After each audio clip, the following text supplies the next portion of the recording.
Olá pessoal, muito prazer. Se você caiu por aqui de paraquedas, eu me chamo Renato e esse é um canal sobre espiritualidade. Essa é uma playlist onde eu leio relatos enviados pelos inscritos com o mundo sobrenatural. Hoje são 5 relatos especiais envolvendo casas assombradas. Se você gosta dessa temática, fica aí que você vai gostar de ouvir essas histórias. Cara com o sobrenatural. O ruído no porão. Eu sempre fui uma pessoa prática, sem muita crença no sobrenatural. Mas uma experiência me fez questionar as minhas certezas. Quando eu me mudei para uma casa antiga com a minha esposa, logo percebi que o porão era um lugar estranho. Ouvíamos um ruído constante, como se algo tivesse arranhando ou batendo nas paredes. Eu pensei que fosse algum animal preso, mas nunca encontrei nada. Uma noite, enquanto estávamos na sala de estar, o barulho ficou tão alto que eu resolvi descer e investigar. Ao descer as escadas, o som parou. Imediatamente. Fiz uma inspeção minuciosa e não encontrei nada normal. Mesmo assim, o barulho continuou por semanas, sempre parando quando alguém descia para ver. Decidimos chamar um especialista para verificar se havia algum problema estrutural, mas ele não encontrou nada. Até hoje, não sabemos o que causava aquele ruído, mas após algumas semanas ele simplesmente parou, deixando-nos com um mistério não resolvido. Relato número 2. O cheiro estranho na cozinha.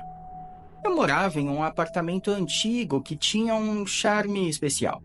Contudo, logo após me mudar, comecei a perceber um cheiro estranho na cozinha.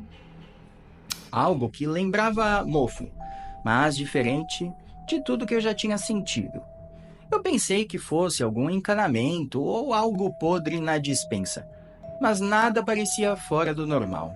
Chamei um encanador que verificou tudo e não encontrou nenhum vazamento. O cheiro vinha e ia, sem padrão aparente, mas sempre na mesma intensidade. Foi só quando um vizinho mais velho comentou sobre um antigo incêndio no apartamento há décadas atrás que comecei a ligar os pontos. Supostamente a cozinha tinha sido o foco do incêndio e uma pessoa havia falecido ali. Mesmo sem acreditar em fantasmas, aquela história me perturbou um pouco, e o cheiro continuava. Acabei me mudando pouco tempo depois, sem nunca descobrir a verdadeira causa daquele odor persistente. Relato número 3. O reflexo na janela. Quando eu comprei a minha primeira casa, estava empolgado para decorá-la e fazer dela um lar. Era uma casa antiga, mas com muito potencial.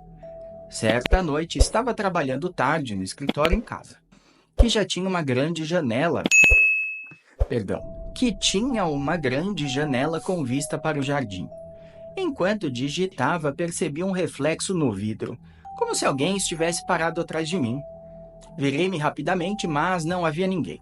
Achei que fosse a minha imaginação, mas nas noites seguintes o mesmo reflexo apareceu várias vezes, sempre na mesma posição. Nunca havia ninguém lá, e a sensação de ser observado ficou cada vez mais forte. Um dia, conversando com um vizinho, ele me mencionou que um antigo morador costumava passar horas no escritório olhando pela janela. Eu não acredito em assombrações, mas a coincidência me deixou um pouco inquieto. Coloquei cortinas na janela e o reflexo parou de aparecer, mas a sensação de que algo estava ali nunca me deixou completamente. Quarto relato. O som de passos. Eu e minha família nos mudamos para uma casa grande, antiga em uma área rural, buscando mais espaço e mais tranquilidade. Logo, na primeira semana, começamos a ouvir passos no andar de cima, mesmo quando ninguém estava lá. A princípio, pensei que poderia ser a casa se ajustando ou algum problema com o assoalho. mas os passos eram muito distintos, como se alguém estivesse andando calmamente de um lado para o outro. Eu subi várias vezes para investigar, mas nunca encontrei nada fora do comum. Consultei um carpinteiro que sugeriu que a casa era antiga e que o barulho poderia ser um resultado de madeira velha e estrutura se movendo. Ainda assim, a precisão dos passos me deixava desconfortável. Nunca encontramos uma explicação concreta, mas com o tempo nos acostumamos ao som, que continuou a nos acompanhar até nos mudarmos anos depois. Quinto e último relato de hoje: o quarto frio. Minha esposa e eu alugamos uma casa por alguns meses enquanto a nossa estava em reforma. Era um lugar muito bonito, mas com um quarto em particular que sempre estava mais frio que o restante da casa, mesmo nos dias mais quentes.